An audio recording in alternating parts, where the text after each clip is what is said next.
شروع کرو عبدالرحمن. أعوذ بالله من الشيطان الرجيم. بسم الله الرحمن الرحيم.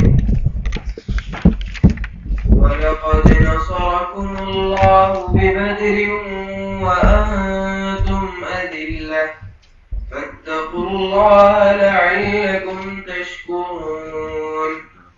إذ تقول للمؤمنين ألن يكفيكم أن يمدكم ربكم بثلاثة آلاف من الملائكة منزلين بلى إن تصبروا وتتقوا ويأتوكم من فورهم هذا يمددكم ربكم ب5,000 من الملائكة مسومين. وما جعله الله إلا بشرى لكم ولتطمئن قلوبكم به وما النصر إلا من عند الله العزيز الحكيم. ليقطع طرفا من الذين كفروا أو يكبتهم فينقلبوا خائبين. ليس لك من الأمر شيء أو يتوب عليهم أو يعذبهم فإنهم ظالمون. ولله ما في السماوات وما في الأرض يغفر لمن يشاء ويعذب من يشاء والله غفور رحيم. يا أيها الذين آمنوا لا تأكلوا الربا أضعافا مضاعفة واتقوا الله لعلكم تفلحون. واتقوا النار التي أعدت للكافرين وأطيعوا الله والرسول لعلكم ترحمون.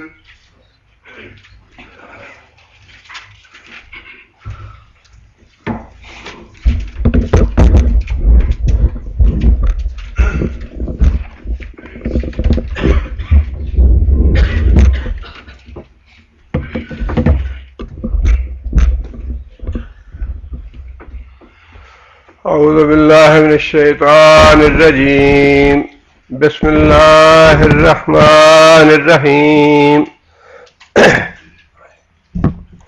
پچھلی آیتوں میں اللہ تعالیٰ نے یہ بات ارشاد فرمائی تھی کہ کافر لوگ تمہارے خلاف سازشیں کرتے رہتے ہیں، لیکن اگر تم صبر اور تقوی سے کام لوگے لا یضرکم کیدہم شیئا تو ان کی کوئی بھی چال یا کوئی بھی سازش تمہارا کوئی نقصان نہیں کر سکے گی. اس کے بعد اللہ تعالیٰ نے ایک مثال تو وہ دی جس میں مسلمانوں سے کوتاہی ہوئی، صبر اور تقوی کا دامن چھوٹ گیا اور کافروں کی سازش اور چال کامیاب ہو گئی، اس میں مسلمانوں کا نقصان ہوا. اب دوسری مثال اللہ تعالیٰ وہ دے رہے ہیں جس میں مسلمان ثابت قدم رہے صبر اور تقوی پہ اور اس کے نتیجے میں اللہ تعالیٰ کی نصرت آئی ان پہ اور کافروں کی کوئی سازش اور چال کامیاب نہ ہو سکی، مسلمان فتح یاب ہوئے. وہ مثال بدر کی ہے. اللہ فرماتے ہیں وَلَقَدْ نَصَرَكُمُ اللَّهُ، اور البتہ تحقیق مدد کی تمہاری اللہ نے بِبَدْرٍ، بدر کے مقام پہ، وَأَنْتُمْ أَذِلَّةٌ، اور تم بہت ہی ذلیل تھے، بہت ہی کمزور تھے، بہت ہی بے بس تھے. کمزور کے معنوں میں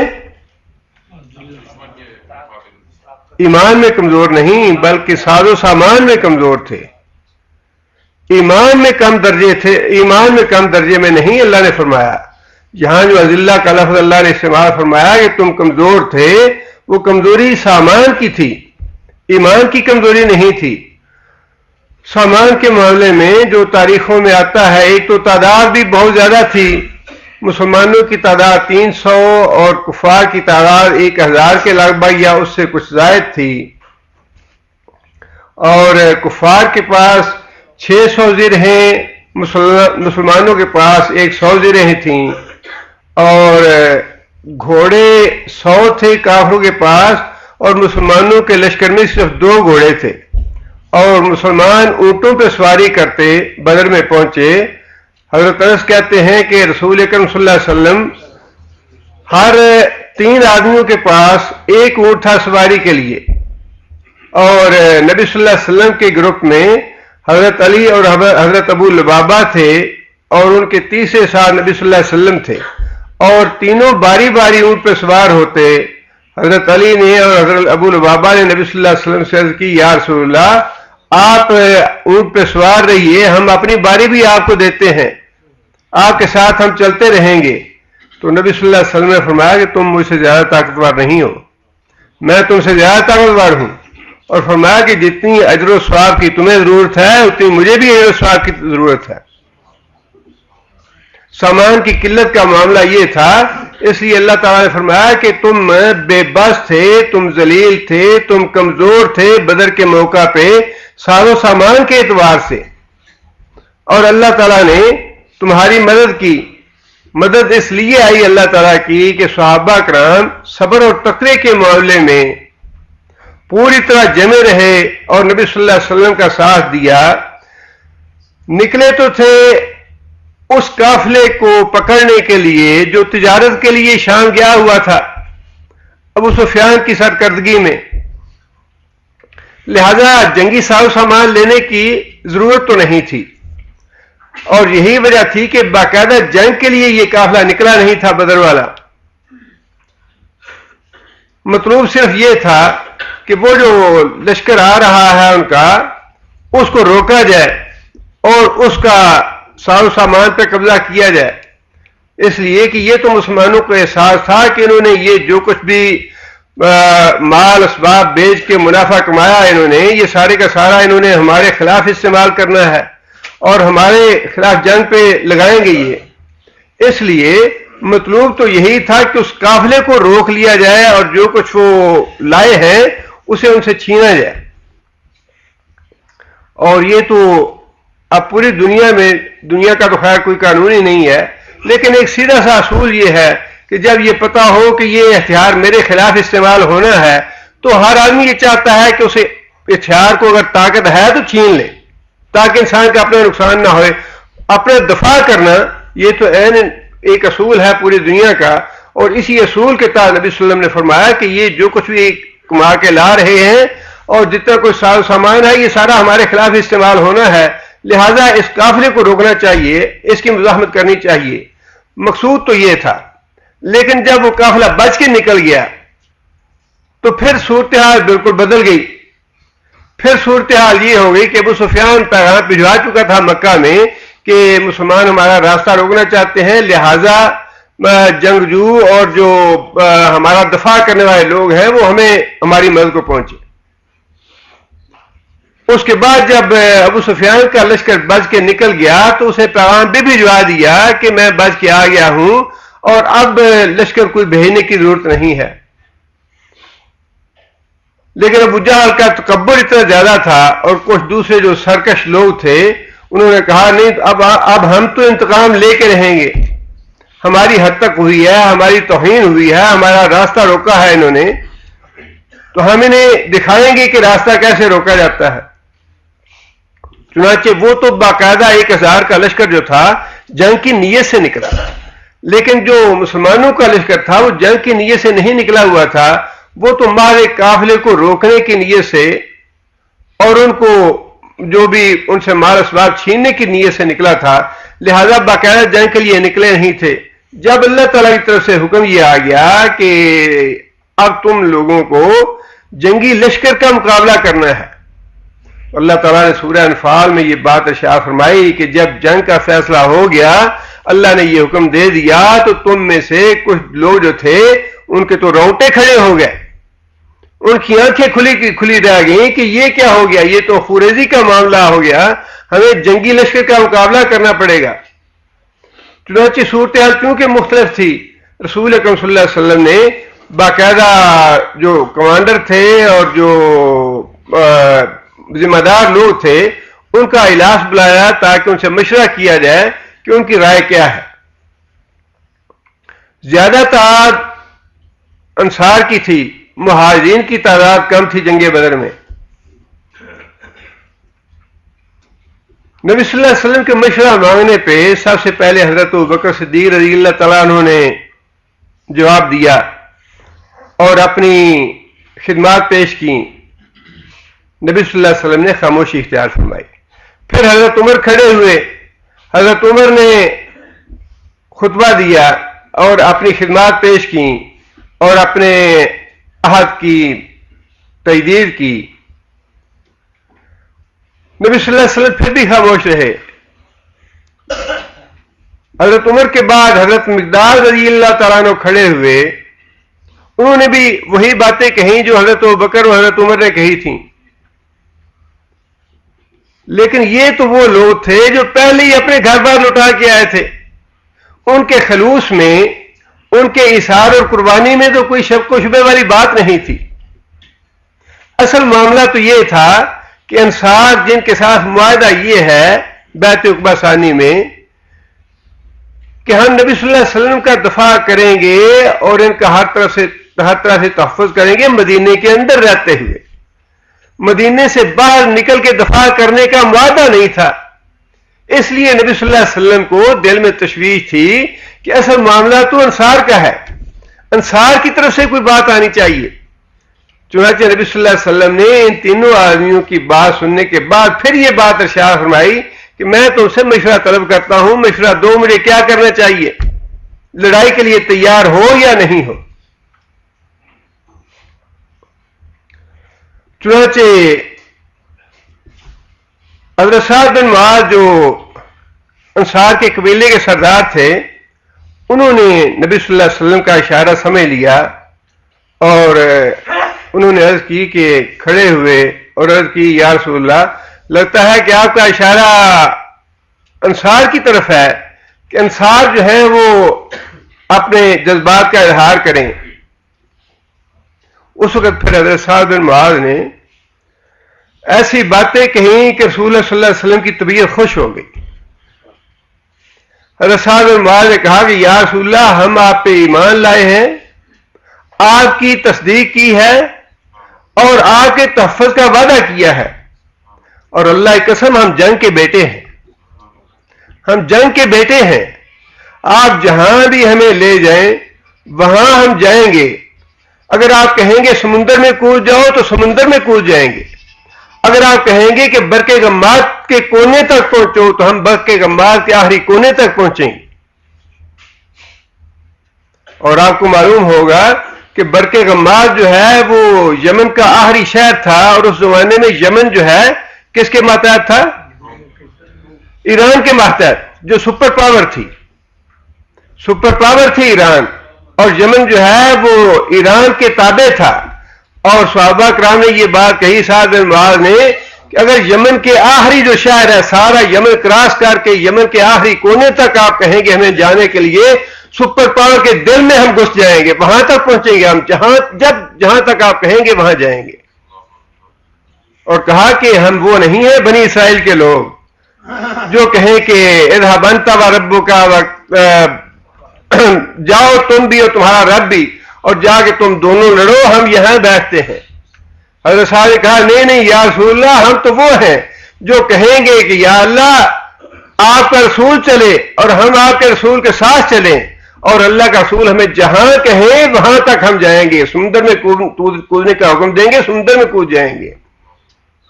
اگر آپ ہمارے پاس کوئی مال رکھنا چاہتے ہیں، چھوڑنا چاہتے ہیں تو چھوڑیں، اگر لینا چاہتے ہیں تو لے جائیں، اللہ کی قسم جو آپ مال ہمارے پاس خود چھوڑیں گے وہ ہمیں اس مال سے زیادہ پیارا اور عزیز ہوگا جو آپ ہم سے لے لیں گے۔ ہمارے بال بچے، ہمارا گھر بار، ہماری عزت اور آبرو، ہمارا سب کچھ آپ کے لیے ہے۔ جیسا بھی تحفظ ہم اپنے بال بچوں کا کرتے ہیں ویسا دفاع اور تحفظ آپ کا کریں گے۔ یہ تھا صحابہ کا صبر و ثبات اور تقوی، جس کی اللہ نے گواہی دی کہ تم نے بدر کے موقع میں صبر اور تقوی کا دامن نہیں چھوڑا.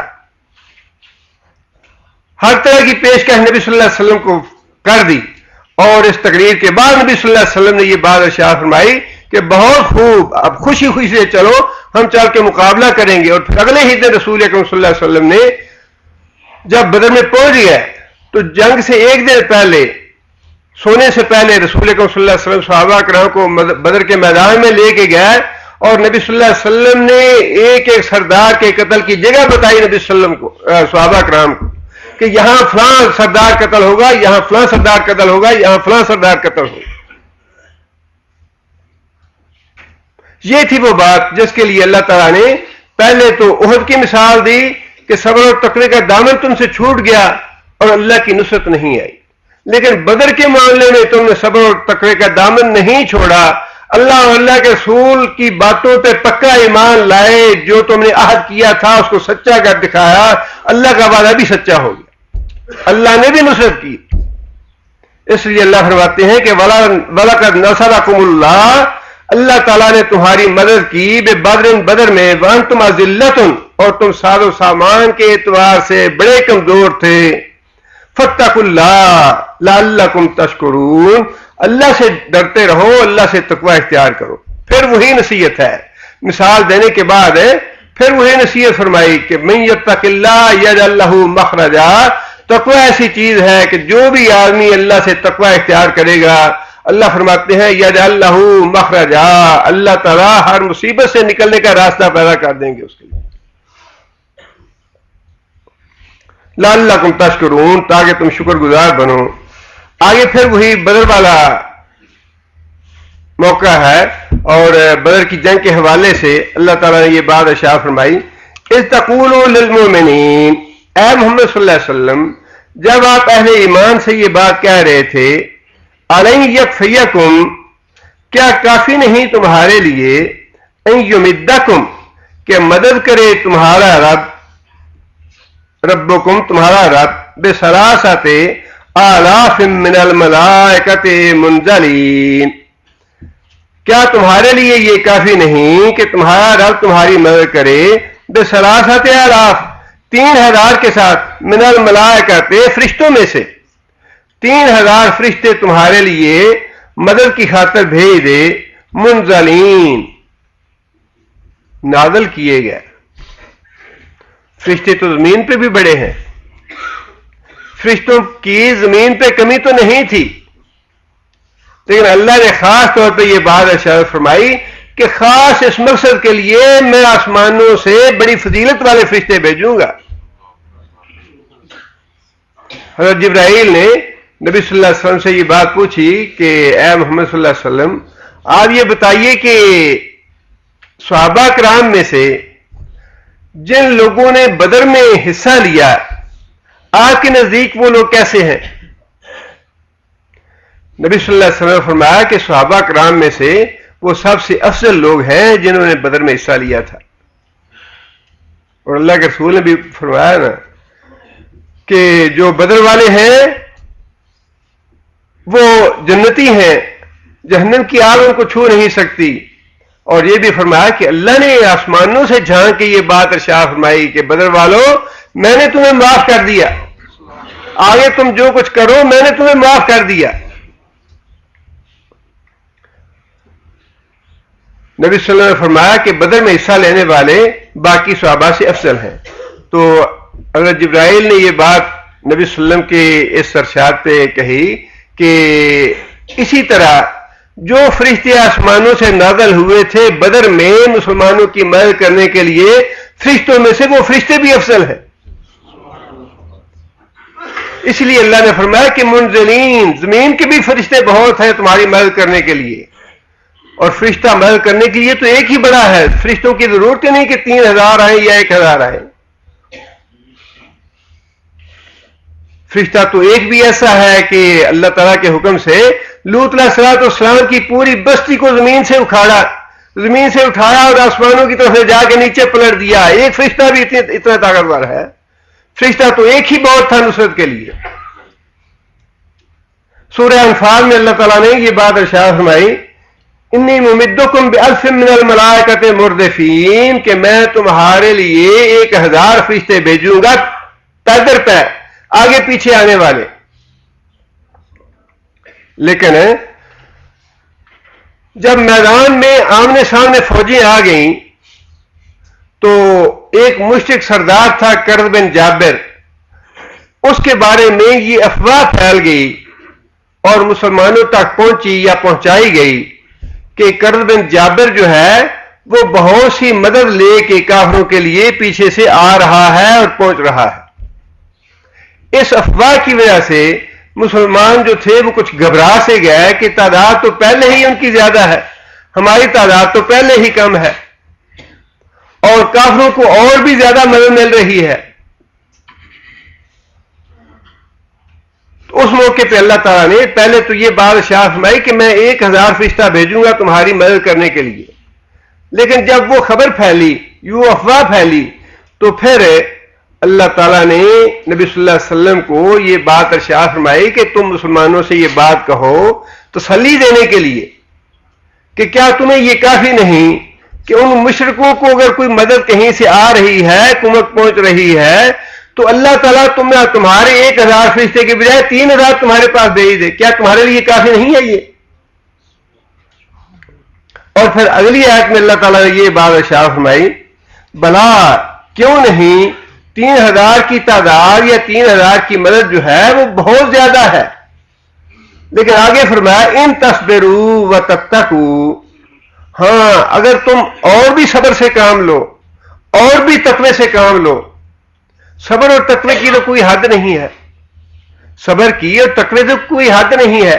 اللہ فرماتے ہیں کہ اگر تم صبر اور بھی زیادہ کرو گے، تقوی میں اور بھی آگے بڑھو گے، وَيَأْتُوكُم مِّن فَوْرِهِمْ، وَيَأْتُوكُم، اور وہ ٹوٹ پڑے تمہارے اوپر، کون؟ یاتوکم، تیسری بات اللہ نے یہ فرمائی، ایک تو یہ کہ تم اگر صبر زیادہ کرو گے، تقوی زیادہ کرو گے، اور تیسری وجہ یہ کہ اگر وہ تم پہ ٹوٹ پڑے فورہم، اچانک، کون ٹوٹ پڑے؟ کافر، مشرک، اگر بے خبری میں رات کو سوتے ہوئے تمہارے اوپر اچانک ٹوٹ پڑے، تمہیں خبر بھی نہ ہو،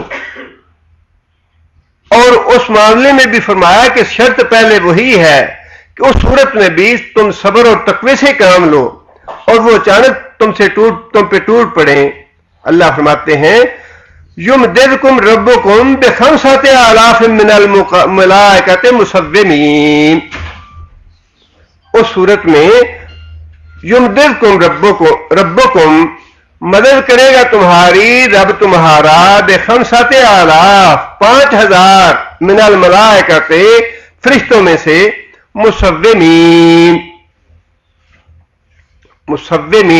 مسمى نام رکھا گیا، نشان لگایا گیا، مسومین نشان لگائے گئے یا نشان والے 5000 فرشتے اللہ تعالیٰ بھیجے گا۔ نشان لگائے گا، ایسے کیا مراد ہے؟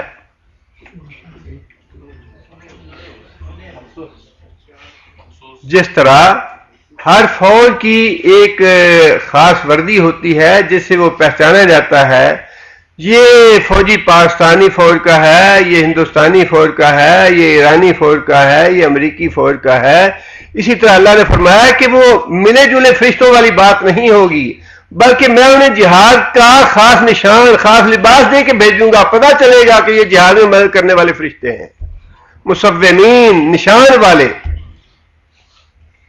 فرمایا کہ 1000 کی مدد کا تو وعدہ ہے بدر میں، اللہ نے فرمایا کہ وہ تو آئے ہی آئے، اور پھر فرمایا کہ اگر تم پریشان ہوتے ہو کہ کفار کو اور مشرکین کو کمک مل رہی ہے تو فرمایا تمہیں فکر کرنے کی ضرورت نہیں، میں 3000 فرشتے بھیج دوں گا، اور پھر فرمایا کہ اگر تم تقوی بہت زیادہ کرو گے، صبر سے بہت زیادہ کام لو گے، اور تم پہ اچانک ٹوٹ پڑے کافر، تو پھر بھی تمہیں بے سہارا نہیں چھوڑوں گا۔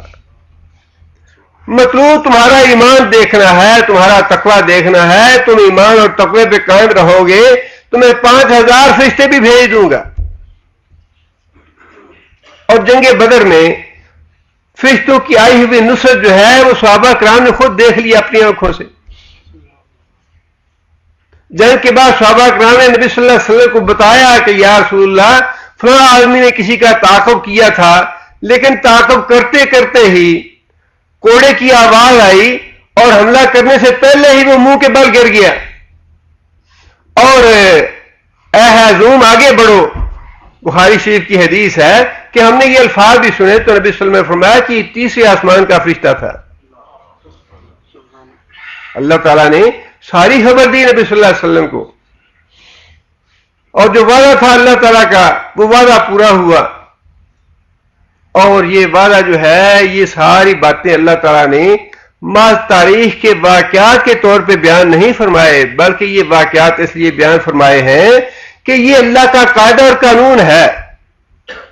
یہ قاعدہ اور قانون، یہ ضابطہ اللہ کا اس وقت بھی تھا، اور آج اگر تم ایمان میں اور تقوی میں اسی درجے پہ چلے جاؤ اور اسی طرح پکے ہو جاؤ ایمان میں اور تقوی میں، آج بھی اللہ تعالیٰ تمہاری نصرت کے لیے فرشتے نازل کرے گا. اور یہ بات بعید نہیں کہ اللہ کے فرشتے آج بھی مجاہدین کی مدد کرتے ہیں اور کر رہے ہیں. فضائے بدر پیدا کر فرشتے تیری نصرت کو اتر سکتے ہیں گردوں سے کتار اندر کتار. اب بھی بڑی اچھی بات کہی مولانا ظفر علی خان نے کہ اصل جو چیز مطلوب ہے وہ فضائے بدر پیدا کرنے ہیں. اپنی جان کا نذرانہ لے کے تو آؤ، اللہ سے وعدہ تو کرو یا اللہ ہماری جان، ہمارا مال، ہمارے بال بچے یا اللہ یہ سارے تیرے لیے ہیں، جب بھی تو کہے گا تیری راہ میں قربان کرنے کے لیے تیار ہیں ہم. اور عملاً یہ پیش کر کے دکھا دو تو اللہ کی نصرت کیوں نہیں آئے گی. اللہ کے فرشتے تو آج بھی اتر سکتے ہیں.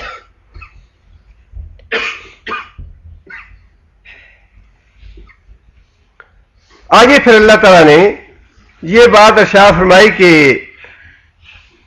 وما جعلہ اللہ الا بشرا لکم ولتطمئن قلوبکم وَمَن نَّصْرُ إِلَّا مِنْ عِندِ اللَّهِ الْعَزِيزِ الْحَكِيمِ. اللہ فرماتے ہیں کہ یہ جو میں نے فرشتوں کی بات کہی، 1000 فرشتہ میں بھیج دوں گا، 3000 فرشتے بھیج دوں گا، 5000 فرشتے بھیج دوں گا. اللہ فرماتے ہیں کہ میں فرشتوں کا محتاج تو نہیں. اذا اراد شیئا یقول لہ کن فیکون. اللہ فرماتے ہیں کہ میرے ایک کن سے تو زمین و آسمان پیدا ہو جاتے ہیں، میرے ایک کن سے تو زمین جو ہے وہ ادھر ادھر ہو جاتی ہے. جو میں چاہوں کر سکتا ہوں ایک لفظ کن ادا کرنے سے.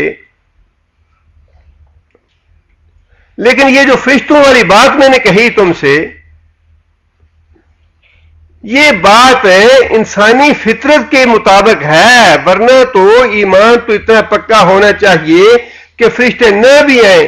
اور یہ وہ ایمان کا درجہ تو وہ ہے، لیکن پیغمبروں کا یا رسولوں کا اور پھر ان میں سے بھی اولو العزم پیغمبر جو ہیں ان کا ایمان ظاہر ہے صحابہ میں نہیں آیا تو آگے کہاں آئے گا. رسول اکرم صلی اللہ علیہ وسلم نے فرمایا کہ حدیث میں حضرت ابراہیم علیہ السلام کو آگ میں ڈالنے لگے تو فرشتوں نے آ کے مدد کا پوچھا کہ اگر آپ کہیں تو ہم آگ کو بجھا دیں. ہوا کا فرشتہ آیا، بارش کا فرشتہ آیا. حضرت ابراہیم نے کہا مجھے تمہاری مدد کی ضرورت نہیں ہے، جسے مدد کرنی ہے وہ دیکھ رہا ہے. اگر مدد مطلوب ہے تو تمہارے بغیر مدد کرے گا، اور اگر مطلوب نہیں ہے تو میں اللہ کے لیے حاضر ہوں. یہ جان دی ہوئی اسی کی ہے. حق تو یہ ہے کہ حق ادا نہ ہوا، جان دے کے بھی اس جان کا حق ادا نہیں ہوتا. اس لیے اللہ تعالیٰ نے بات یہ واضح فرمائی کہ یہ نہ سمجھنا کہ میں فرشتوں کی مدد کا محتاج ہوں. اور پھر اگر یہ فرشتے میں مدد کے لیے ہی میں نے بھیجے ہوتے تو پھر یہ جو 70 تو مارے گئے اور 70 قید ہو گئے، یہ تو 140 ہوئے، اور جو 800-900 بچ کے مکے چلے گئے. اگر میں فرشتوں کو بھیجتا تو یہ 800-900 مکے نہ جاتے، ان کا قیمہ یہی ہو جاتا صاحب کا. اگر فرشتوں کو میں حکم دیتا کہ فرشتوں نے یہ جنگ لڑنی ہے، فرشتوں نے ان کا مقابلہ کرنا ہے، فرشتوں سے جنگ لڑوانی مطلوب نہیں تھی. جنگ تو تم نے لڑنی ہے. میدان جنگ میں تم آؤ گے, کافروں کا مقابلہ تم کرو گے. ان کا جو خوف اور ہراس ہے, ان کی جو دھمکیاں ہیں, ان کا جو ساز و سامان اور ٹیکنالوجی ہے, اس کی آنکھوں میں آنکھوں ڈال کے بات تم نے کرنی ہے. یہ جب سارے کام کر لو گے تو پھر میری مدد آئے گی تمہارے پاس, پھر میں مدد کروں گا تمہاری. اور مدد سے مطلب یہ نہیں ہے کہ اللہ تعالیٰ فنا کر دے. اللہ تعالیٰ کے کون سے سارے کافر فنا ہو سکتے ہیں؟ اور اگر فرشتے خود میدان جنگ میں آ کے لڑنا شروع کرتے تو ان میں سے کوئی ایک بھی نہ بچتا. 1000 کے لیے 1000 کیا, ایک ہی فرشتہ کافی تھا. لیکن اللہ تعالیٰ نے سبب بتا دیا کہ میں نے فرشتوں والی بات جو تم سے کی, جو تم کو خوشخبری دی کہ 1000 فرشتہ آئے گا, اور اگر ان کو کمک آ گئی تو تم فکر نہ کرو, میں 3000 سے تمہاری تمہیں مدد کر دوں گا. اور اگر تم تقوی اور صبر میں بہت ہی زیادہ آگے بڑھو گے اور اللہ پہ توکل کر لو گے, اور تم کو اچانک نقصان پہنچانے کی کوشش کی کافروں نے, تو میں 5000 بھی بھیج دوں گا. اللہ تعالیٰ نے اگلی آیت میں اس کی وضاحت فرما دی کہ یہ 1000 3000 5 کی بات میں نے کیوں کہی ہے. اللہ فرماتے ہیں کہ وما جعلہ اللہ, اور نہیں خوشخبری دی تم کو اللہ نے, الا مگر بشرا لکم, تم خوش ہو جاؤ, تمہیں سکون قلب حاصل ہو جائے, تمہیں لڑنے کا حوصلہ پیدا ہو جائے. کافروں سے لڑنے کا حوصلہ اور ایمان لڑتا ہے, سامان کبھی نہیں لڑتا. اگر سامان لڑتا ہوتا تو کافر آج بوریا بستر لپیٹنے کی تیار نہ ہوتے. کافر تو ساری دنیا کو کچلنا چاہتے ہیں اور ساری دنیا پہ مسلمانوں کو تباہ اور برباد کرنا چاہتے ہیں. اللہ نے فرمایا کہ میں نے تمہارا حوصلہ بڑھانا تھا تاکہ تم خوش ہو جاؤ. اور پھر فرمایا کہ دوسری وجہ یہ وَلِتَطْمَئِنَّ قُلُوبُكُمْ, وَلِتَطْمَئِنَّ قُلُوبُكُمْ, تاکہ تمہارے دل کو اطمینان حاصل ہو جائے, سکینت حاصل ہو جائے تمہیں. دیکھیے یہ ایمان کے خلاف نہیں ہے, یہ بات دل کا اطمینان حاصل کرنا یہ ایمان کے خلاف نہیں ہے. حضرت ابراہیم علیہ السلام نے پہلے پارے میں ہم پڑھ چکے ہیں, اللہ تعالیٰ سے کہا کہ یا اللہ تو مردوں کو کیسے زندہ کرے گا, مجھے دکھا کیسے زندہ کرے گا. اللہ تعالیٰ نے پوچھا کہ ابراہیم کیا تو ایمان نہیں لایا کہ میں مردوں کو دوبارہ زندہ کروں گا. ابراہیم علیہ السلام کہنے لگے یا اللہ ایمان تو ہے, لیکن لیطمئن قلبی, میرے دل کو اور بھی سکون ہو جائے جب میں اپنی آنکھوں سے دیکھ لوں گا کہ یہ ایسے ہوگا. یہ تو پتا ہے کہ مردے زندہ ہوں گے, لیکن ہوں گے کیسے, یہ کیسے والی بات میں دیکھنا چاہتا ہوں. رول مل کے مٹی ہو جائیں گے, ہڈیاں ختم ہو جائیں گی, گوشت ختم ہو جائے گا, سب کچھ ختم ہو جائے گا. پھر یہ ہڈیاں جڑیں گی کیسے یا اللہ, یہ گوشت ان پہ چڑھے گا کیسے, اور پھر اس جسم میں روح پڑے گی کیسے. میں یہ نظارہ کرنا چاہتا ہوں اپنی آنکھوں سے. اور یہی وہ اطمینان کی کیفیت ہے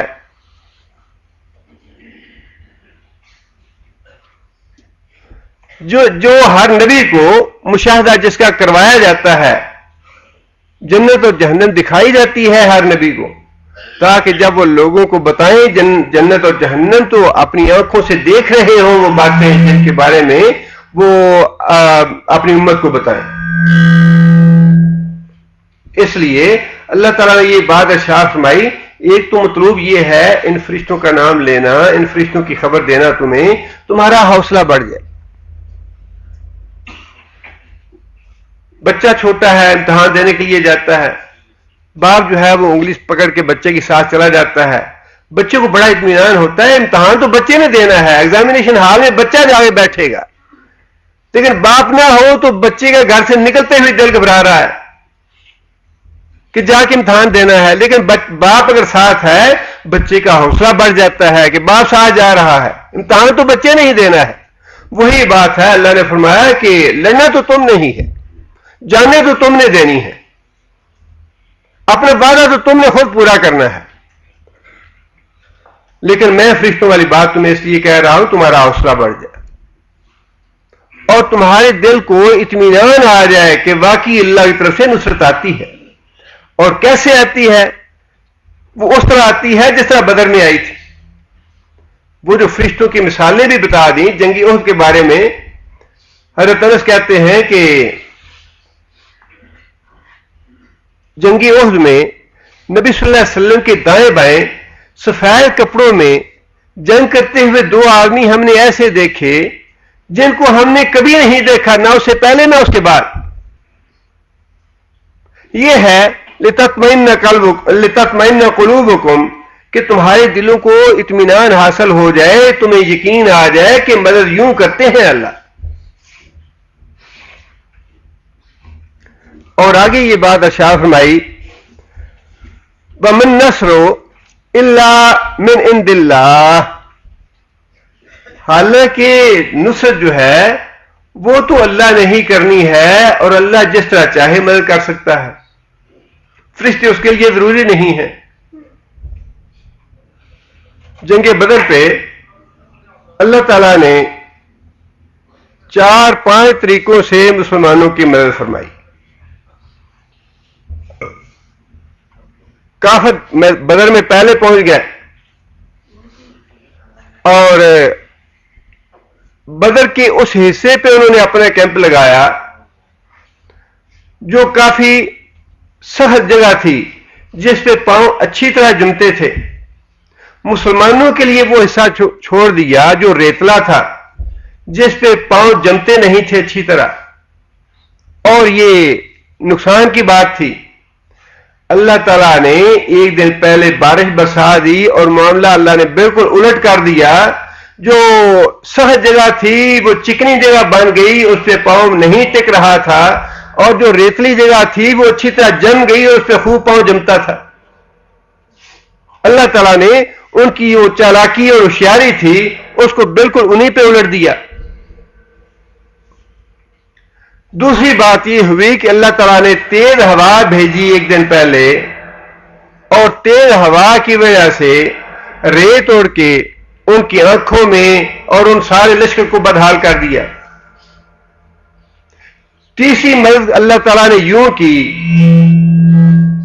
اللہ تعالیٰ نے کافروں کو مسلمانوں کا لشکر قلیل کر کے دکھایا اور مسلمانوں کو بھی ان کا لشکر قلیل کر کے دکھایا.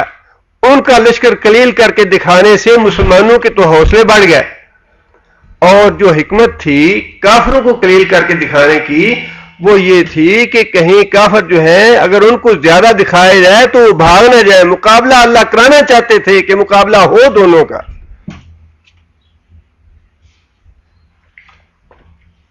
اور چوتھی نصرت جو تھی وہ تھی فرشتوں کی آمد کی.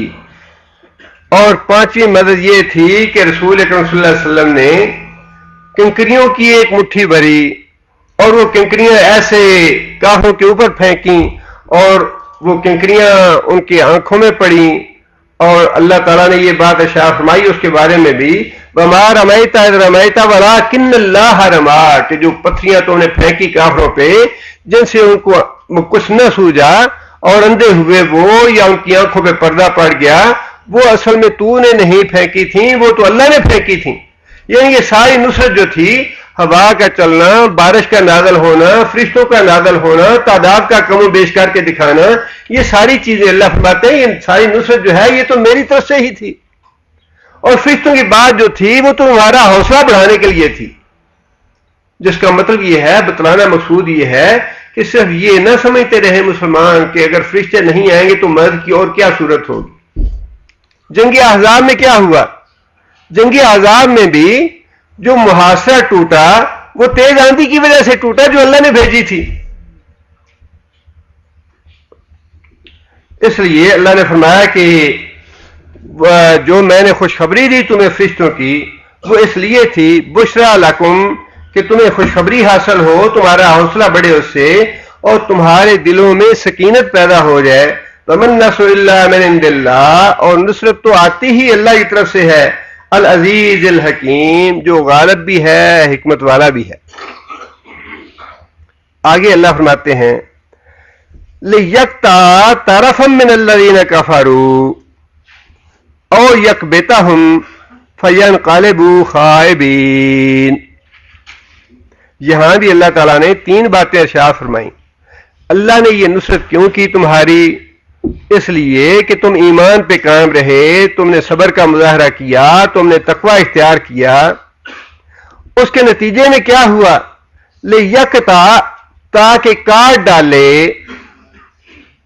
تاکہ نیست و نابود کر دے، ہلاک کر دے، طرفن ایک حصہ، طرف کا معنی کنارہ ہے، مطلب یہ کہ کافروں کی فوج کا ایک حصہ جو ہے، ایک بازو جو ہے، اللہ تعالیٰ اس کو ہلاک کرے. من الذین کفروا، ان لوگوں میں سے جنہوں نے کفر کیا. اور وہ کیسے اللہ نے کیا؟ کہ 70 بڑے بڑے سردار جو تھے وہ ہلاک کر دیے اللہ تعالیٰ نے جنگ بدر میں، جن کو بڑا غرور اور تکبر تھا اپنے آپ پہ. 70 سردار ہلاک ہوئے. اور آگے اللہ فرماتے ہیں او یکبتہم، یا پھر کافروں کے لشکروں میں سے کچھ کو ذلیل اور رسوا کر دے، کافروں کو ذلیل اور رسوا کر دے. اور 70 ہی قید ہوئے، ذلیل اور رسوا ہوئے، مسلمانوں کے ہاتھوں باندھے گئے. اور آگے فرمایا فَيَنْقَلِبُوا خَائِبِينَ، يَنْقَلِبُوا، اور وہ پلٹیں مکہ میں، خائبین، خائب و خاسر ہو کے، نامراد ہو کے مکے میں پلٹیں. ساری باتیں اللہ تعالیٰ نے سچ کر دکھائیں، ہلاک بھی کر دیا، ذلیل و رسوا بھی کر دیا، اور ناکام اور نامراد ہو کے 700-800 کا لشکر جو ہے وہ مکہ میں پہنچا. ادھر صورتحال یہ تھی، سب سے پہلے خبر لے کے جانے والے حضرت زید بن حارثہ تھے. اور وہ جب پہنچے نبی صلی اللہ علیہ وسلم کی اونٹنی، نبی صلی اللہ علیہ وسلم نے اونٹنی اپنی دی مدینہ میں فتح کی خبر دینے کے لیے. اور جب زید بن حارثہ وہاں پہنچے تو بعض منافقوں نے دیکھ لیا پہلے، تو منافقوں نے کہا کہ ہاں دیکھو نبی صلی اللہ علیہ وسلم کی اونٹنی ہے اور اوپر زید بھاگا ہوا آ رہا ہے، شکست ہوئی ہے انہیں، اور محمد صلی اللہ علیہ وسلم معاذ اللہ ہلاک ہو گئے ہیں، محمد صلی اللہ علیہ وسلم قتل ہو گیا، مسلمانوں کو شکست ہوئی، اور یہ بھاگ کے آ رہا ہے. اونٹنی محمد صلی اللہ علیہ وسلم کی ہے اور محمد صلی اللہ علیہ وسلم خود اوپر نہیں ہے. لیکن جب حضرت زید بن حارثہ نے جا کے بتایا کہ اللہ تعالیٰ نے کیسی عظیم الشان فتح عطا فرمائی ہے، تو جو مسلمان تھے انہوں نے نعرہ تکبیر بلند کیا، اللہ اکبر. اور دوسری طرف صورتحال یہ تھی کہ حسان بن عبداللہ کافر تھا، مشرک، وہ وہاں پہنچا مکہ میں، حرم میں پہنچا، اور لوگوں نے اس سے پوچھا کہ بتاؤ بھائی پیچھے کی کیا خبر ہے جہاں سے آئے ہو؟ اس نے کہا کہ واللہ مجھے تو کوئی سمجھ نہیں آئی، اس لیے کہ ابو الحکم مارا گیا، عتبہ مارا گیا، شیبہ مارا گیا، بڑے بڑے جتنے تھے وہ سارے کے سارے مارے گئے. امیہ بن خلف مارا گیا، امیہ کا بیٹا صفوان بن امیہ بھی وہیں حرم میں بیٹھا تھا. وہ صفوان کہنے لگا کہ اسے یہ پوچھو کہ صفوان کا کیا بنا. اس کا خیال یہ تھا کہ یہ پاگل ہے، اس کا دماغ ٹکانے نہیں ہے، جو یہ کہہ رہا ہے کہ ابو الحکم بھی مر گیا اور عتبہ بھی مر گیا اور شیبہ بھی مر گیا اور امیہ بھی مر گیا. وہ سمجھا کہ یہ آدمی پاگل ہے، کیسی باتیں کر رہا ہے. اس نے جانچنے کے لیے یہ بات کہی کہ اس سے پوچھو کہ صفوان بن امیہ کا کیا حال ہے، وہ مرا یا زندہ رہا. جب لوگوں نے پوچھا کہ صفوان کے بارے میں بتاؤ کہ وہ کیسا ہے، مر گیا یا زندہ ہے، تو حسان کہے گا وہ دیکھو سامنے بیٹھا ہے صفوان. تو جب اس نے یہ بات کہی کہ صفوان تو سامنے بیٹھا ہے تو کچھوں کو ہوش ٹکانے آئے کہ نہیں یہ تو بات اچھا بھلا عقل مند اور سمجھدار ہے، ہوش و حواس میں ہے، اور جو کچھ کہہ رہا ہے یہ غلط نہیں کہہ رہا. لیکن پھر وہ کہنے لگا ہے حسان کہ بات یہ ہے کہ اس میں ہمارا بھی قصور کوئی نہیں تھا، جو کچھ ہوا ہے اس میں ہمارا بھی قصور نہیں ہے کوئی، میں اپنے جو لوگ تھے ان کو ملامت نہیں کرتا، اس لیے کہ ہمارا جن سے مقابلہ تھا وہ تو سفید کپڑوں والے تھے اور چتکبرے گھوڑوں پہ سوار تھے، نہ کبھی دیکھے نہ کبھی بھالے، نہ ان سے کبھی ہم نے تصور کیا مقابلے کا، اب تو ایسے لگتا تھا کہ ہم نے اپنے کندھے ان کے حوالے کر دیے ہیں اور وہ جیسے چاہتے تھے ہمیں کاٹ رہے تھے، ہم کیا کرتے وہاں؟ میں سمجھتا ہوں کہ ہمارا تو کوئی قصور ہی نہیں ہے۔ اتنے میں ابو لہب جو ہے وہ ٹانگیں گھسیٹتا گھسیٹتا حرم میں آ گیا اور اس نے بھی پوچھا، اور جب حضرت عباس کے غلام ابو رافع وہیں تھے، جب احسان نے یہ باتیں کی تو ابو رافع مسلمان ہو چکے تھے، حضرت عباس بھی مسلمان ہو چکے تھے۔ ابو رافع کہنے لگے واللہ یہ فرشتے تھے جن سے تمہیں واسطہ پڑا۔ ابو لہب کو اتنا غصہ آیا کہ ابو رافع جو ہے اس کو زبردست تھپڑ مارا کہ تم کیا بکواس کرتے ہو۔ وہ پھر حضرت عباس کی بیوی وہاں تھیں، انہوں نے چھڑایا ابو رافع کو کہ تم سمجھتے ہو کہ اس کا مالک یہاں نہیں تو تم اس پہ ظلم کر رہے ہو۔ اس کے صرف اتنا صدمہ پہنچا ابو لہب کو، اتنا صدمہ پہنچا کہ صرف اس کے بعد 7 دن زندہ رہا، اس کو طاعون کی بیماری لگی اور ایسا ذلیل و رسوا ہو کے مرا کہ ہفتہ بار اس کی لاش جو ہے وہ باہر پڑی رہی تھی، بدبودار تھی لاش اس کی، اس کے اپنے بیٹے قریب جانے کے لیے تیار نہیں تھے۔ اور جب لوگوں نے بیٹوں کو لعن و ملامت کی کہ اپنے باپ کا کچھ کرو تو چند حبشیوں کو پیسے دے کے گڑھا کھدوایا اور گڑھے میں کھدوا کے اپنے باپ کی لاش اس میں ڈالی اور اوپر سے پتھر پھینک کے اس کو بند کر دیا۔ یہ تھی وہ بات جو اللہ نے فرمائی کہ فَيَنْقَلِبُوا خَائِبِينَ کہ نامراد ہو کے واپس پلٹیں گے۔ یہ میں نے مدد کی تمہاری، اور مدد اس لیے کی تھی کہ تمہارا تمہیں حوصلہ بڑھاؤں، تمہیں میں خوشخبریاں دوں اور تمہارے اوپر سکینت نازل کروں، اور اس کے مقابلے میں ان کو میں ہلاک کروں، ان کا بازو کاٹ کے رکھ دوں، ان کی جو طاقت تھی اور قوت تھی اس کو کچل ڈالوں، اور پھر ان میں تمہارے ہاتھوں ذلیل اور رسوا کراؤں قید کرا کے، اور پھر وہ اس طرح مکے واپس جائے جہاں وہ چودھری بنے ہوئے تھے کہ ذلیل اور رسوا ہو کے اپنے شہر میں واپس پلٹے، منہ دکھانے کے قابل نہ رہے۔ مورخین نے لکھا ہے کہ واپس جاتے ہوئے کافر جو تھے انہیں کوئی سوجا ہی نہیں کہ وہ اکٹھے مل کے جائیں، تتر بتر ہو گئے سارے، کوئی کسی راستے جا رہا ہے، کوئی کسی راستے جا رہا ہے، کوئی کہیں سے جا رہا ہے، 2-4 ادھر ہیں 2-4 ادھر۔ فرمایا يَنْقَلِبُوا خَاسِرِينَ خائبین، اس طرح میں ان کا مقابلہ کرو گے تم لوگ، اور فرشتوں یہ حال کریں گے، ہلاک بھی ہوں گے، ذلیل و رسوا بھی ہوں گے، اور خائب و خاسر ہو کے مکے میں واپس جائیں گے۔ اگر مسلمان اپنے ایمان پہ پکے ہوں تو اللہ تعالیٰ تو آج بھی اللہ کا وعدہ وہی ہے۔ یہ جو اتنی دیر لگی 10-12 سال کی، یہ اللہ تعالیٰ اگر ہم اپنے ایمان پہ قائم ہوں تو یہ 10 دن بھی نہ لگیں، یہ تو ایک دن میں اللہ فیصلہ کر دیں، جیسا اللہ نے بدر میں ایک دن میں فیصلہ کر دیا، اسی طرح آج بھی اللہ ایک دن میں فیصلہ کر دیں۔ یہ جو 10-11 سال لگے ذلیل میں کرتے ہوئے، یہ 10 سال نہ لگتے اگر ہمارا ایمان پکا ہوتا، اگر ہم اپنے کچے ایمان والے نہ ہوتے، اگر ہم اللہ اور اللہ کے رسول کے وفادار ہوتے اور اللہ اور اللہ کے رسول کے احکام پہ چلنے والے ہوتے تو 1000 فرشتے کی جو ضرورت نہیں ہے، ایک فرشتہ ہی کافی تھا ان کافروں کے لیے۔ یہ 10 سال ہماری کمزوری کی وجہ سے لگے ہیں، انشاءاللہ ذلیل و رسوا ہوں گے، یہ اللہ کا وعدہ ہے۔ جس طرح اللہ تعالیٰ نے نصرت کی ہے آج بھی مجاہدین کی، اور اللہ تعالیٰ مجاہدین کی نصرت کر رہے ہیں، اور اللہ تعالیٰ فرشتوں کو انشاءاللہ اللہ تعالیٰ کافروں کو اسی طرح ذلیل و رسوا کریں گے جیسا بدر میں کیا۔ بدر کی ذلت و رسوائی کافر آج تک نہیں بھول سکے، اور انشاءاللہ آج کی ذلت بھی تم صدیوں تک یاد رکھو گے۔ 50 ملک تم نے اکٹھے کر کے مسلمانوں پہ تباہی اور بربادی پھیلائی، اور لاکھوں کی جانیں تم نے ضائع کر دیں، بستیاں ہلاک کر دیں، بچوں کو ہلاک کیا تم نے، ناحق ہلاک کیا، اور کہتے تم یہ کہتے ہو کہ ہم لاشیں گرا نہیں کرتے، تم نہیں گنتے، ٹھیک ہے تم نہیں گنتے، لیکن اللہ تعالیٰ کے نزدیک تو ایک ایک جان جو ہے وہ بیت اللہ سے زیادہ قیمتی ہے، اللہ تو گنتا ہے۔ اللہ نے گن گن کے رکھا ہے اور اللہ تعالیٰ ایک ایک کا بدلہ لیں گے اور اللہ تعالیٰ اسی طرح ذلیل و رسوا کریں گے. ذلت و رسوائی اللہ فرماتے ہیں کہ انشاءاللہ قیامت تک ذلت و رسوائی ان کے لیے لکھ دی گئی ہے. لا یفلح الکافرون، کافروں کو کامیاب نہیں ہونے دینا میں.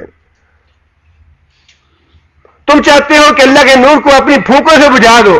اللہ فرماتے ہیں کہ ولاؤ کارہ المشرکون، مشرکہ کتنا بھی انہیں تکلیف ہو، کتنا بھی انہیں رنج اور صدمہ ہو، میں اپنے نور کو ساری دنیا میں پھیلا کے رہوں گا. یہ پھیلے گا انشاءاللہ. وہاں تک اللہ کا دین پہنچے گا، وہاں تک رسول اللہ صلی اللہ علیہ وسلم کی دعوت پہنچے گی جہاں تک سورج کی کرنیں جاتی ہیں. یہ روک نہیں، جس طرح سورج کی کرنوں کو روکنے پہ قادر نہیں ہے کافر، اسی طرح اللہ کے دین کو روکنے پہ قادر نہیں ہے. آزمائشیں آئیں گی، تکلیفیں آئیں گی، مسلمانوں پہ مصیبتیں آئیں گی کافروں کی طرف سے، لیکن بات وہی ہے کہ جتنا تقویٰ اور صبر اختیار کرو گے اتنی اللہ کی نصرت اور مدد بھی آ جائے گی.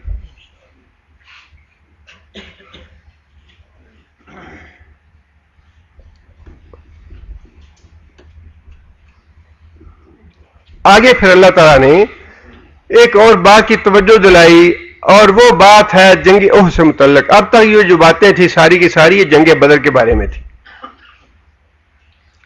اب نبی صلی اللہ علیہ وسلم کو جنگ احد میں مسلمانوں کو اجتماعی طور پہ بڑا نقصان اٹھانا پڑا.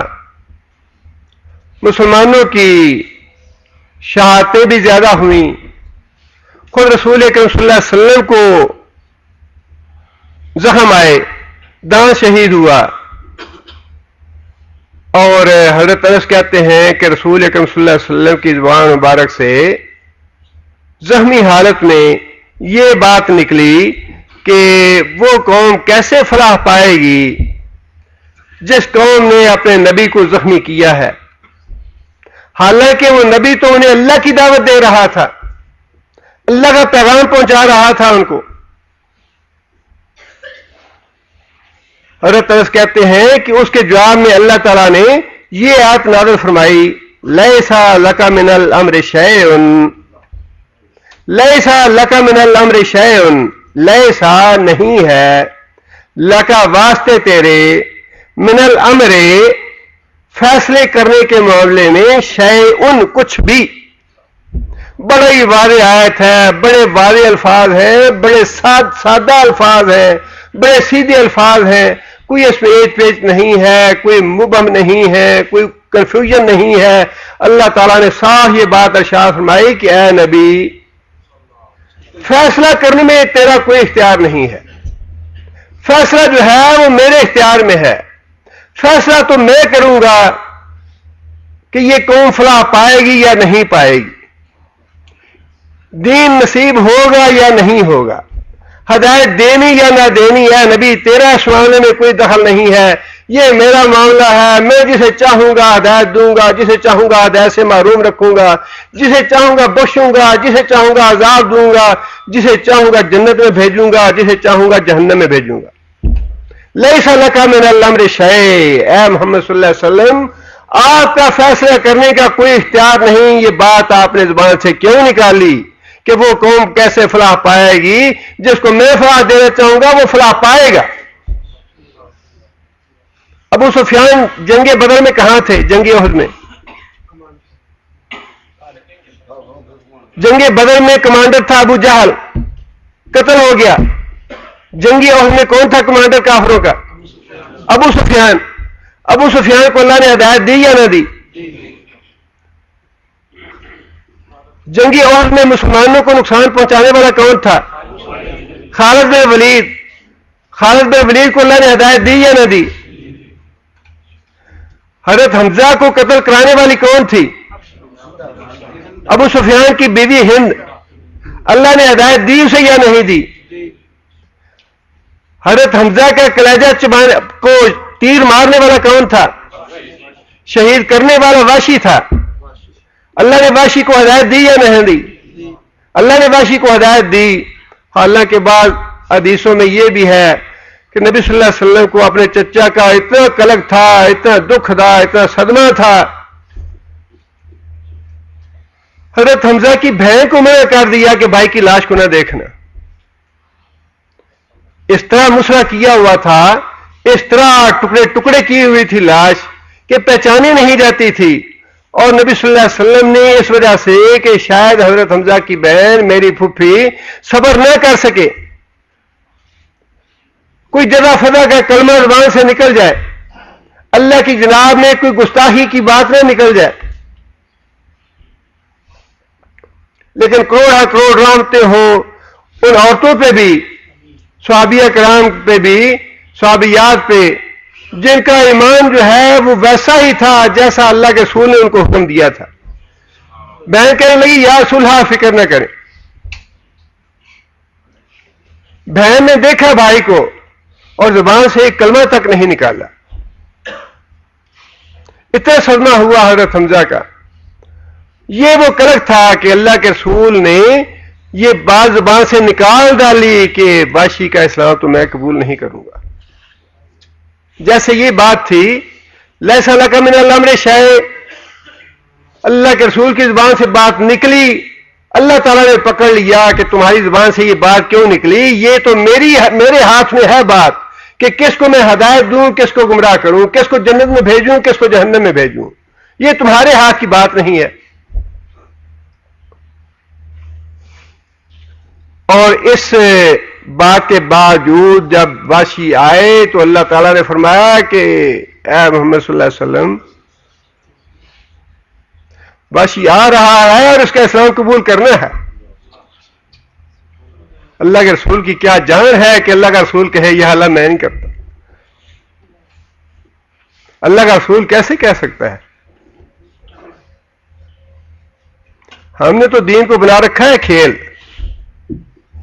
حضرت صاحب کے ہاتھ میں ہاتھ دے دیا ہے، حضرت صاحب جنت میں لے جائیں گے۔ قربانی کا بکرا دے دیا علی حجویری کی قبر پہ، علی حجویری خود ہی شفاعت کرا لیں گے ہماری۔ 11ویں 12ویں دے دی عبد القادر جیلانی کے نام کی، نہ نماز ہے، نہ روزہ ہے، نہ طہارت ہے، نہ قرآن ہے، نہ حدیث ہے، کچھ بھی نہیں۔ زندگی ساری جو ہے وہ کبائر میں، قتل و غارت میں، بدماشی میں، شرابوں میں، زنا میں، سب کچھ ہے، اور چڑھاوے چڑھا کے سیدھے قبر جنت میں جانا ہے۔ ہاں جی عبد القادر جیلانی کے مرید ہیں، علی حجویری کے مرید ہیں، فلاں کے مرید ہیں، فلاں کے مرید ہیں۔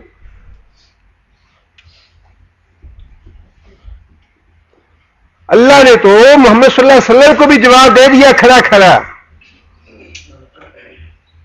جنگ تبوک پہ۔ اور پھر یہ ایک موقع کی تو بات نہیں ہے،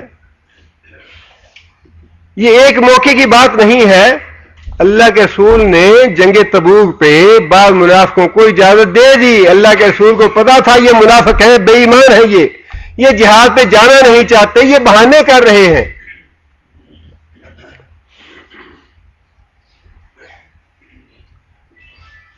اس لیے چونکہ مخلص نہیں تھے، اللہ رسول جو بھی آتا، یا رسول اللہ میری فصل پکی ہے، یا اللہ میرے گھر میں کوئی محافظ نہیں ہے، یا اللہ ہمارے گھر میں بچے ہیں، یا رسول اللہ یہ عذر ہے، مجھے فلاں کام ہے، نبی صلی اللہ علیہ وسلم فرماتے اچھا جاؤ اچھا جاؤ اچھا جاؤ۔ اللہ تعالیٰ نے نبی صلی اللہ علیہ وسلم کی اس طرح اجازت دینے پہ اللہ تعالیٰ یہ بات آیت نازل فرمائی، لما ذنت لہم، لما ذنت لہم، اے محمد صلی اللہ علیہ وسلم تو نے کیوں اجازت دی ہے ان کو؟ میں ان کا سچ اور جھوٹ نکھیڑنا چاہتا تھا، پتا چلے کہ یہ جھوٹے ہیں یہ سچے ہیں، میں سچ اور جھوٹ نکھیڑنا چاہتا تھا ان کا۔ لما ذنت لہم، تو نے ان کو اجازت کیوں دی ہے؟ بات کے جو انداز ہے اسے پتا نہیں چلتا کہ اتھارٹی کس کی ہے، کون ہے اتھارٹی؟ اتھارٹی تو اللہ ہے جو پوچھ رہا ہے محمد صلی اللہ علیہ وسلم سے۔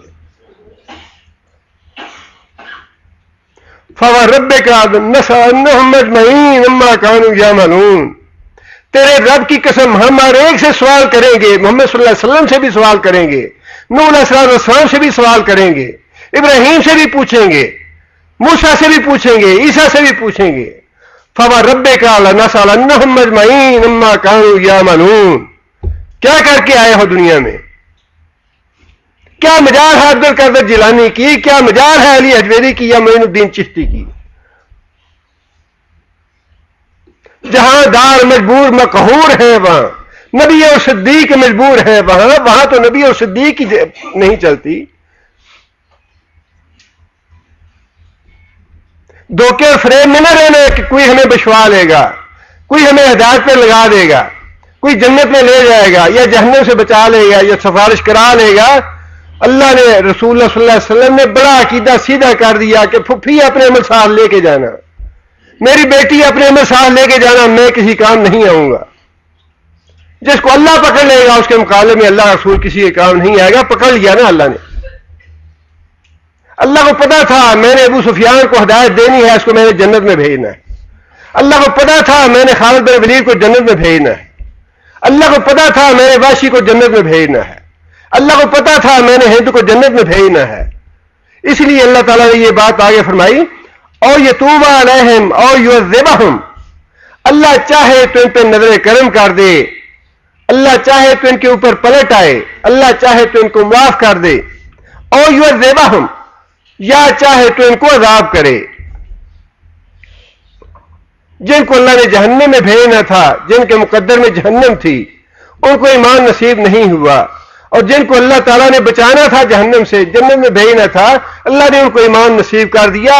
اللہ آگے فرماتے ہیں فَإِنَّهُمْ ظَالِمُونَ، بے شک آج یہ ظالم ہیں۔ جنگی عہد کے موقع پہ آج یہ لوگ واقعی ظالم ہیں، آج یہ لوگ واقعی مشرک اور کافر ہیں، لیکن اس کے باوجود تیرا یہ اختیار نہیں کہ فیصلہ تو کرے کہ جنت میں کون جائے گا، جہنم میں کون جائے گا۔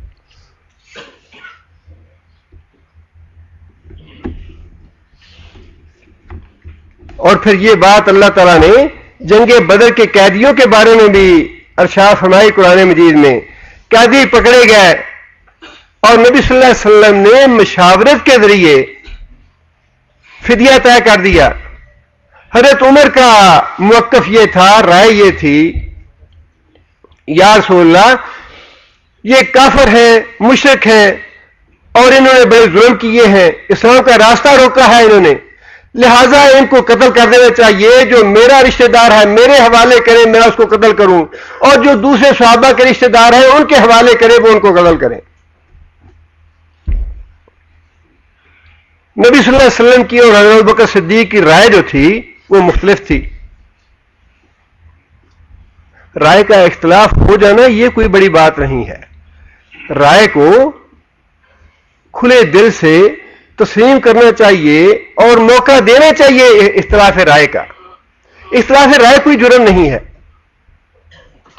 لیکن اختلاف رائے کے بعد جب ایک بات طے ہو جائے یا ایک بات واضح ہو جائے تو اپنی رائے پہ اصرار کرنا، اپنی رائے پہ جمے رہنا، اپنی رائے پہ ضد کرنا، یہ ہے غلط۔ اختلاف رائے کرنے میں کوئی حرج نہیں۔ جب رائے کا اختلاف ہوا تو رسول اکرم صلی اللہ علیہ وسلم نے جو زیادہ رائے تھی اس پہ فیصلہ دے دیا کہ ان قیدیوں سے فدیہ لے کے ان کو چھوڑ دیا جائے۔ مقابلے میں رائے کتنی تھی؟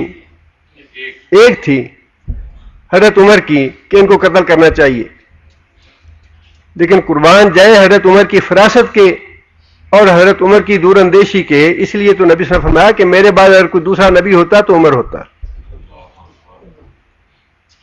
حضرت ابوبکر صدیق رضی اللہ تعالیٰ عنہ جب فوت ہوئے تو بعد میں حضرت عمر خلیفہ بن گئے، اور جب کوئی نیا حکمران آتا ہے تو ظاہر ہے وہ اپنی مرضی کے آدمی ادھر ادھر کرتا ہے، فلاں وزیر، فلاں مشیر، فلاں گورنر، فلاں پسندیدہ، فلاں ایسا، فلاں ادھر کو ادھر کر دیا، ادھر کو ادھر کر دیا۔ حضرت حذیفہ کو رسول اکرم صلی اللہ علیہ وسلم نے بتایا تھا کہ فلاں فلاں آدمی جو ہے ہماری امت میں منافق ہے، اور حضرت حذیفہ نے کسی کو بتایا نہیں، وہ راز کی بات تھی۔ نبی صلی اللہ علیہ وسلم نے راز کی بات بتائی کہ حذیفہ میں تمہیں ایک راز کی بات بتاتا ہوں کہ ہماری امت میں فلاں فلاں آدمی منافق ہے۔ جب حضرت عمر خلیفہ بنے تو کچھ آدمیوں کو ادھر ادھر کیا، منصب سے، ان کی کرسیوں سے کچھ کو ہٹا دیا، کچھ کو بدل دیا۔ جب حضرت عمر نے یہ کام کر لیا تو حضرت حذیفہ کو بلایا، کہنے لگے حضرت عمر حضرت حذیفہ سے کہ حذیفہ میں تمہیں یہ تو نہیں پوچھتا کہ منافق کون کون سے ہیں، یہ تو نہ بتاؤ، اس لیے کہ وہ تو تم نے وعدہ کیا نبی صلی اللہ علیہ وسلم سے، راز کی بات ہے، وہ تمہارے پاس ہی رہنی چاہیے، لیکن مجھے صرف اتنا بتا دو کہ جو میں نے حکمران مقرر کیے ہیں جن کو میں نے کلیدی عہدے دیے ہیں، جن کو میں نے وزارتیں اور مشارتیں دی ہیں، ان میں کوئی منافق تو نہیں ہے؟ حضرت حذیفہ کہنے لگے کہ عمر ان میں کوئی منافق نہیں ہے، جو آدمی تم نے لگا دیے ان میں کوئی منافق نہیں ہے، ان ناموں میں سے کوئی ایک بھی نہیں ہے جو تم نے رکھا ہو باقی۔ بڑی فراست تھی حضرت عمر کی، اور جو حضرت عمر کا فیصلہ تھا اس کے بارے میں اللہ تعالیٰ نے قرآن مجید میں یہ آیت نازل فرمائی، ما کان لنبی ان یکون لہ اسریٰ حتی یثخن فی الارض۔ نبی کے لائق یہ بات نہیں تھی کہ وہ کافروں کو قیدی بنا کے رکھتا جب تک پوری طرح کفر کو کچل نہ ڈالے۔ مطلوب یہ تھا کہ ان کافروں کو قتل کر کے کچل ڈالو، طاقت کو، کافروں کی طاقت کو۔ یہ موقع ہے ان کو کچلنے کا، کھلی جنگ میں تمہارے سامنے آئے ہیں یہ، اب یہ تمہاری اپنی ثوابدید پہ ہے کہ تم ان کی کتنی طاقت چھوڑتے ہو یا کتنی طاقت کچلتے ہو۔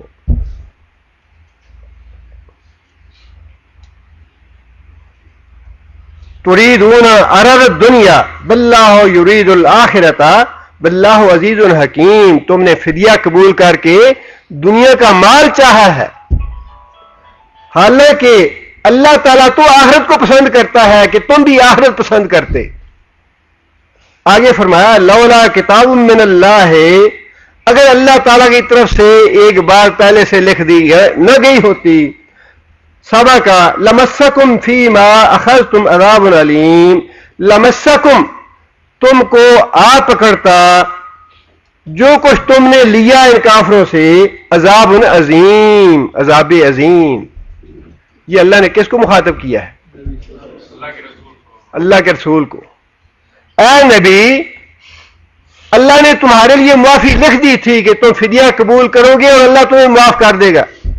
اگر اللہ نے یہ معافی تم سے نہ لکھی ہوتی تو میں تمہیں عذاب دیتا کہ تم نے فدیہ کیوں لیا ہے۔ اتھارٹی کون ہے؟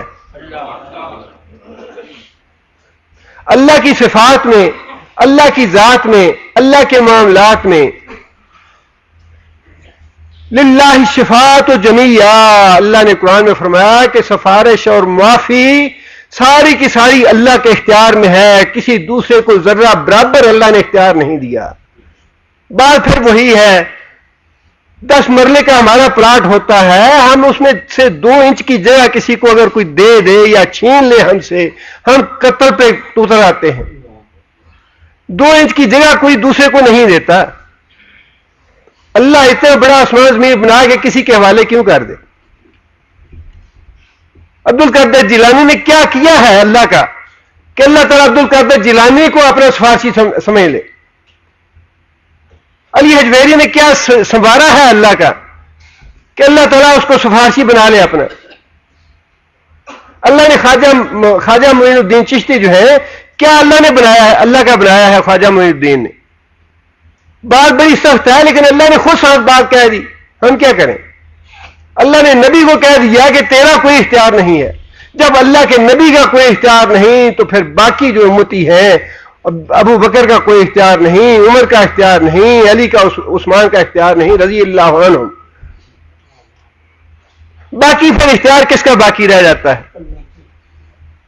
کیسے کیسے قصے اور کہانیاں بنا لیے منکر نکیر آئے عبد القادر جیلانی نے، اور پھر وہ واقعات لکھے ہیں، ایسے ڈگوسلے اور ایسے جھوٹ لکھے ہیں جو اپنی آنکھوں سے دیکھے نہیں ہیں۔ قبر کے معاملات کس نے دیکھے ہیں؟ نہیں جی، خواب میں ملے تھے اور عبد القادر جیلانی نے منکر نکیر کا ہاتھ پکڑ لیا کہ تم نے اللہ کی جزا میں گستاخی کیوں کی، کہ تم نے کہا کہ آدم کو پیدا کیوں کر رہے ہو، آدم خون ریزی کرے گا۔ انہوں نے کہا یہ ہم نے تو نہیں کی، ہم اللہ سے پوچھ کے آتے ہیں یہ کیوں گستاخی ہوئی۔ اور پھر اللہ نے عبد القادر جیلانی سے کہا کہ عبد القادر جیلانی، میں ان فرشتوں کی میں سفارش کرتا ہوں، چھوڑ دو ان کو۔ عبد القادر نے کہا کہ میری جب تک میرے مریدوں کی بخشش نہیں کرے گا میں نہیں چھوڑوں گا اسے۔ عبد القادر جیلانی سے اللہ نے وعدہ کر دیا کہ عبد القادر جیلانی جو تیرا مرید ہوگا اسے میں کچھ نہیں کہوں گا، اسے سوال جواب نہیں کروں گا۔ کیسی کیسی باتیں ہیں، کیسے کیسے ڈھکوسلے ہیں، کیسے کیسی گمراہی پہ لگا دیا امت کو۔ قرآن چھوڑ کے باقی گمراہی ہے، قرآن چھوڑ کے باقی گمراہی ہے۔ اگر ہدایت دینی ہے، کسی نے ہدایت حاصل کرنی ہے تو قرآن پڑھے، قرآن پڑھے، قرآن میں ہدایت ہے. یہدی للتی ہی اقوم، سیدھے راستے کا، سچے راستے کا، صراط مستقیم کے پر لگائے گا یہ قرآن. ہدایت دیتا ہے، یہ رہنمائی کرتا ہے یہ قرآن اس راستے کی طرف. للتی ہی اقوم، بالکل سیدھا راستہ، صراط مستقیم کا راستہ قرآن بتاتا ہے.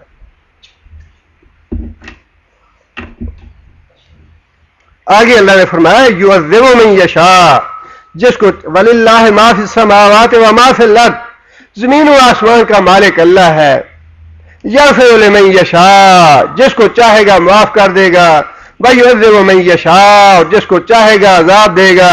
واللہ غفور الرحیم، اور اللہ تعالیٰ بڑا بخشنے والا ہے، بڑا مہربان ہے. بار بار اللہ نے فرمایا یہ زمین میری ہے، یہ آسمان میرا ہے، یہ سورج اور ستارے چاند سے یہ میں نے بنائے ہیں، سمندر اور پہاڑ یہ میری ملکیت ہے. کسی پیر کا، کسی ولی کا، کسی نبی کا کوئی زور نہیں ہے ان چیزوں پہ.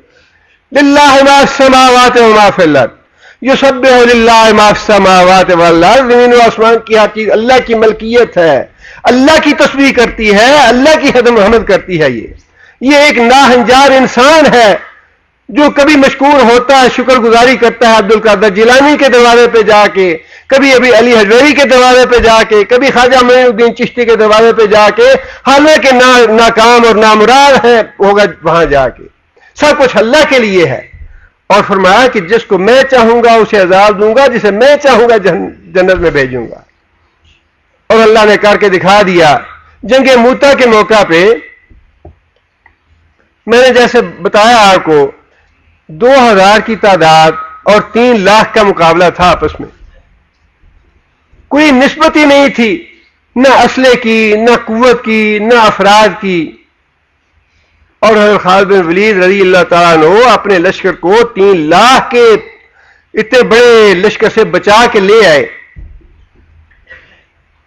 اس زمانے میں اردن جو ہے یہ روم کے تابع تھا، اور اردن کا جو کمانڈر تھا وہ جو گورنر تھا فوجی آدمی تھا. جب اس نے یہ جنگ موتا دیکھی جس میں 2000 اور 3 لاکھ کا مقابلہ ہوا اور خالد بن ولید لشکر کو لے کے واپس آ گیا، وہ اتنا متاثر ہوا کہ اسلام قبول کر لیا. اس نے کہا کہ یہ سچا دین، جس 2000 کے لشکر کو جس اللہ نے بچا لیا ہے، یہ لشکر سچا لشکر ہے، یہ واقعی اللہ کے نبی پہ ایمان لانے والے لوگ. گورنر تھا، وہ اسلام لے آیا.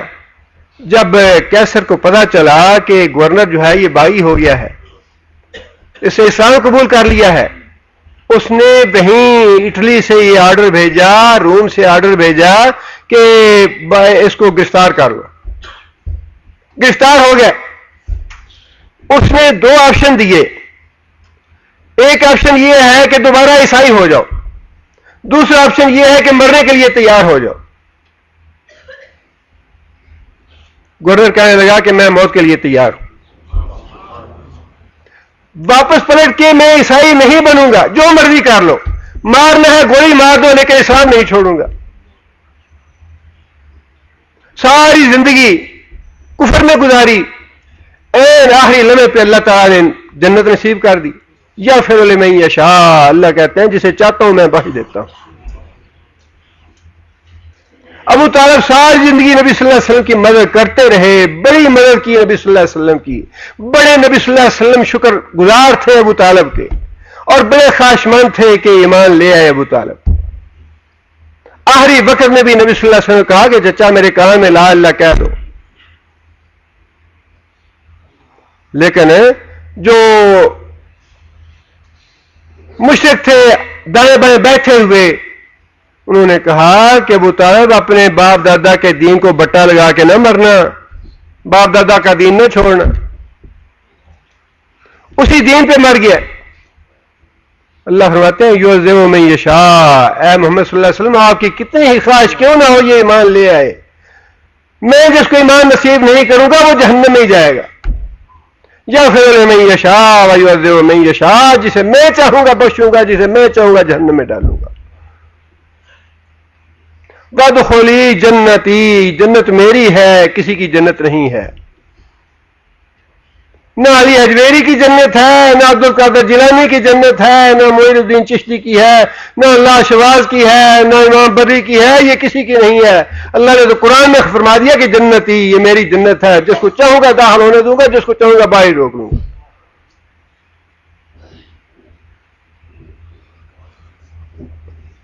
فرمایا نا حدیث میں نبی صلی اللہ علیہ وسلم نے کہ حوض کوثر کا پانی پینے کے لیے آئیں گے کچھ لوگ، اور نبی صلی اللہ علیہ وسلم بھی کہیں گے کہ میری امت کے لوگ ہیں، آنے دو. فرشتے کہیں گے کہ یا رسول اللہ آپ کو پتہ نہیں کہ آپ کے بعد ان لوگوں نے دین میں کیسی کیسی بدعتیں جاری کر دیں، آپ کا دین چھوڑ کے بدعتی دین اختیار کر لیا انہوں نے. فرمایا کہ سحقن سحقن سحقن، ان بد نصیبوں کو دور لے جاؤ مجھ سے، ہٹا دو پرے ان کو. یغفر لمن یشاء ویعذب من یشاء، جسے میں چاہوں گا جنت میں بھیجوں گا اور جسے میں چاہوں گا جہنم میں بھیجوں گا.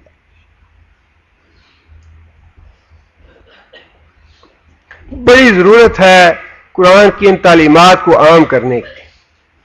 دین کی خدمت اگر کوئی کرنا چاہتا ہے، کوئی اپنے ماں باپ کی بھلائی کرنا چاہتا ہے، اپنی اولاد کی بھلائی کرنا چاہتا ہے، اپنے کنبے اور قبیلے کی بھلائی کرنا چاہتا ہے، تو سب سے بڑی بھلائی یہ ہے قرآن کی تعلیم پہ لگا دو اپنے بھائیوں کو، اپنے کنبے قبیلے کو، اپنی اولاد کو، اپنے ماں باپ کو، اپنے اعزاء کاروں کو. سب سے بڑی دین کی خدمت یہ ہے، اپنا بھی بھلا ہے اس میں اور مخلوق خدا کا بھی بھلا ہے اس میں. اللہ تعالیٰ ہمیں اس کی توفیق عطا فرمائے. سبحان ربک رب العزت. جاکر صاحب کدھر ہے؟ یہ دو.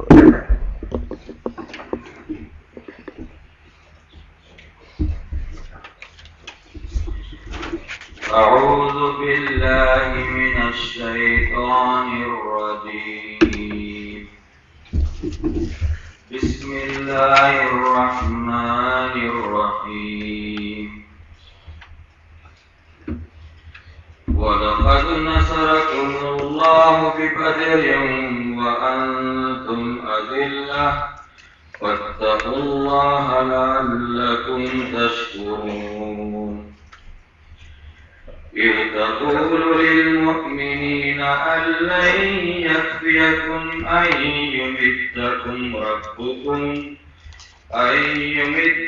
ربكم ب3,000 من الملائكة منزلين. بلى إن تصبروا وتتقوا ويأتكم من فورهم هذا يمددكم ربكم ب5,000 من الملائكة مسومين. وما جعله الله إلا بشرى لكم ولتطمئن قلوبكم به وما النصر إلا من عند الله العزيز الحكيم. ليقطع طرفا من الذين كفروا أو يثبتهم فينقلبوا خائبين. ليس لك من الأمر من شيء أو يتوب عليهم أو يعذبهم فإنهم ظالمون. ولله ما في السماوات وما في الأرض يغفر لمن يشاء ويعذب من يشاء والله غفور رحيم.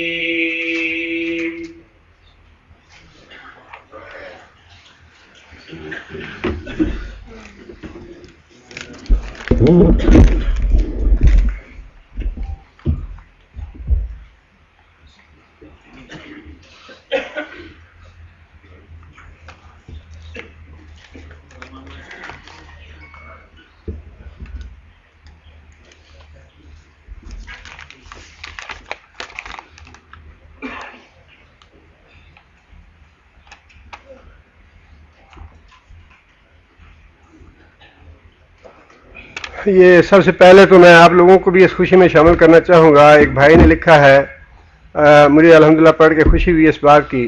پچھلے جمعے آپ کو اپنی بہن کی بیٹی کے لیے دعا کرنے کو کہا تھا. اس کی شادی کا مسئلہ تھا. اللہ کے فضل و کرم سے اس یتیم بچی کا آج نکاح ہے. آپ سے درخواست ہے کہ اس یتیم بچی کی نئی زندگی کے لیے دعا کریں. الحمدللہ اللہ کا لاکھ لاکھ شکر ہے کہ اللہ تعالیٰ نے آپ کا یہ فرض ادا کر دیا اور آپ کے سر سے یہ بوجھ اللہ نے اتار دیا. اللہ تعالیٰ اس بچی کو دین پہ قائم رکھے اور اللہ تعالیٰ اس بچی کا مستقبل اچھا کرے. اللہ تعالیٰ حقیقی مسرتیں دیکھنی اس کو نصیب کرے اور دونوں میاں بیوی کو اللہ تعالیٰ برکت عطا فرمائے اور نیکی پہ دونوں کو ہمیشہ ہمیشہ کے لیے اکٹھا رکھے. حوض کوثر کی نہر کتنی لمبی چوڑی ہے اور کہاں واقع ہے؟ انشاءاللہ اس کے بارے میں آیتیں آ رہی ہیں اور اس میں انشاءاللہ اس کی وضاحت ہو جائے گی. فرض نمازوں میں یا سنت سجدہ کے درمیان سبحان ربی الاعلیٰ کے بعد کوئی دعا مانگ سکتے ہیں، دعا کر سکتے ہیں کہ نہیں؟ اردو یا کسی دوسری زبان میں؟ اردو میں تو بالکل نہیں کر سکتے. عربی زبان جو ہے یہ مسلمانوں کی وحدت کا ذریعہ ہے، یونٹی ہے. یہ عربی زبان جو ہے یہ مسلمانوں کے اتحاد اور یونٹی کا ذریعہ ہے. اس لیے عبادات جو ہیں جیسے عربی زبان میں ہمیں بتائی گئی ہیں ویسے ہی کرنی ہوں گی. اگر ہم اس کو اپنی زبان میں شروع کر دیں گے تو مسلمانوں کی یونٹی اور اتحاد ختم ہو جائے گا. اس لیے سجدے میں خاص طور پہ جو نماز کا سجدہ ہے اس میں وہ دعائیں مانگیں جو نبی صلی اللہ علیہ وسلم سے ثابت ہیں. اور اگر اس کے علاوہ دوسری دعائیں مانگنی ہیں تو اس کے لیے الگ صرف سجدہ کر کے اپنی زبان میں مانگیں یا عربی میں مانگیں، اس میں انشاءاللہ کوئی حرج کی بات نہیں. لیکن نماز کے سجدے میں وہ دعائیں مانگیں عربی زبان میں اور صرف وہی مانگیں جو نبی صلی اللہ علیہ وسلم سے ثابت ہیں. اور قرآنی دعائیں تو بالکل نہیں مانگنی، اس لیے کہ قرآن مجید پڑھنا سجدے میں اور رکوع میں ویسے ہی منع ہے. اچھا 10 سال سے کسی کے ساتھ پارٹنرشپ پہ کام کر رہا تھا. اس آدمی کے بچے بڑے ہو گئے، اب کاروبار میں بہت مسئلہ بن رہا ہے. دعا کیجئے جو بھی میرے حق میں بہتر ہے وہ ہو. اللہ تعالیٰ آپ کے لیے خیر اور بھلائی کا معاملہ کرے اور آپ بھی اس معاملے میں جو بھی فیصلہ کریں استخارہ کریں اور جو بھی واضح طور پہ آپ کو نیکی کا راستہ بھلائی کا راستہ نظر آئے ان بچوں کے لیے وہی فیصلہ کریں. انشاءاللہ اللہ خیر اور بھلائی دیں گے. قرآن مجید کا موبائل میں ہونا اور موبائل کو پینٹ کی جیب میں رکھنا اور واش روم میں لے جانا کیسا ہے؟ قرآن مجید کا موبائل میں رکھنا انشاءاللہ کوئی حرج نہیں. پینٹ میں ڈالنا انشاءاللہ اس میں بھی کوئی حرج نہیں. واش روم میں لے جانا یہ منع ہے. یہ اگر قرآن ہو اس میں تو اس کو واش روم میں نہ لے جایا جائے. ہمارے 10 کے ساتھی ہیں، دل کا دورہ پڑا ہے، اب بہتر ہیں. اللہ تعالیٰ شفا عاجلہ اور کاملہ عطا فرمائے انہیں. لڑکے کو دودھ 2 سال سے زیادہ پلانے کی صورت میں گناہ تو نہیں ہے؟ انشاءاللہ گناہ نہیں. میں روزگار کی وجہ سے پریشان ہوں، حلال روزگار کے لیے دعا کی درخواست ہے. اللہ تعالیٰ حلال رزق کے دروازے کھولے آپ پہ اور آپ کو پریشانی کو دور فرمائے. اور ان پہ کچھ قرضہ ہے جس وجہ سے پریشان ہیں. قرضے کی جو دعا نبی صلی اللہ علیہ وسلم نے بتائی ہے وہ دعا مانگتے رہیں، انشاءاللہ اللہ تعالیٰ آپ کی پریشانی دور فرمائیں گے. حضرت اور حضور کے الفاظ بولنا شرکی الفاظ نہیں ہے، وضاحت کیجئے. اس کے بارے میں نے گزارش کی تھی کہ بعض لوگ یہ پسند نہیں کرتے استعمال کرنا حضرت اور حضور، اور بعض لوگ پسند کرتے ہیں استعمال کرنا. یہ کوئی بڑے نزاع والی بات نہیں ہے. جو پسند کرتے ہیں وہ کریں، جو پسند نہیں کرتے وہ نہ کریں. ذاتی طور پہ میں یہ استعمال کرنا پسند کرتا ہوں. واللہ اعلم بالصواب. اگر کسی سے قرض لیا ہے وہ فوت ہو گیا تو اس فوت شدہ انسان کا قرض کیسے ادا کرنا چاہیے؟ اس فوت شدہ انسان کا قرض اس کے ورثاء کو ادا کرنا چاہیے. اگر قرض لیا ہوا انسان بھول جائے تو کیا کرنا چاہیے؟ قرض بھولنے والی چیز تو نہیں ہے. قرض کے بارے میں بڑی سخت ایک حدیث ہے. بعض حدیثیں تو یہ ہیں کہ شہید کا قرض معاف ہو، انسان شہید ہو جائے باقی گناہ معاف ہو جاتے ہیں، قرض معاف نہیں ہوتا. لیکن ایک حدیث میں نبی صلی اللہ علیہ وسلم نے یہ بات ارشاد فرمائی، ایک آدمی شہید ہو پھر زندہ کیا جائے، پھر شہید ہو پھر زندہ کیا جائے، پھر شہید ہو تب بھی اللہ اس کا قرض معاف نہیں کریں گے. 3 دفعہ اللہ کی راہ میں شہید ہونے والا آدمی قرض اس کا بھی معاف نہیں ہوگا. اس لیے قرض کو بھولنا نہیں چاہیے. اور اگر کوئی آدمی بھول گیا ہے تو پھر کوشش یہ کرے کہ جتنا انسان، یہ بالکل معاملہ ایسا ہی ہے جیسے انسان نماز کی رکعتیں پڑھ رہا ہے، بھول گیا انسان اب اس کا حل یہ ہے، انسان پہلے اپنے سوچ بچار کے ساتھ ایک فیصلہ کرے کہ میں نے کتنی رکعتیں پڑھی ہیں، 3 پڑھی ہیں یا 4 پڑھی ہیں. جب دل کو اطمینان ہو جائے کہ میں نے اتنی پڑھی ہیں تو جماعت کو پورا کر لے اور آخر میں سجدہ صاحب نکال دے. اسی طرح بھولنے والا آدمی اپنی سوچ سمجھ سے اور دیانتداری سے یہ فیصلہ کرے کہ وہ قرض جو ہے وہ تقریباً کتنا تھا، جتنا قرض تھا وہ ادا کرے اور کچھ اس سے زائد کر دے تاکہ جو کمی باقی رہ گئی ہے وہ پوری ہو جائے. پاکستان میں اکثر مسجدوں میں لکھا ہوتا ہے یہ تمہارا سب کرم ہے کہ بات اب تک بنی ہوئی ہے، اگر اس کا اشارہ اللہ کی طرف ہے تو جائز ہے، اگر اس کا اشارہ اللہ کے علاوہ کسی بھی دوسری طرف ہے تو پھر حرام ہے، شرک اکبر ہے. یہ جوتے پہن کر نماز پڑھنا جائز ہے یا نہیں؟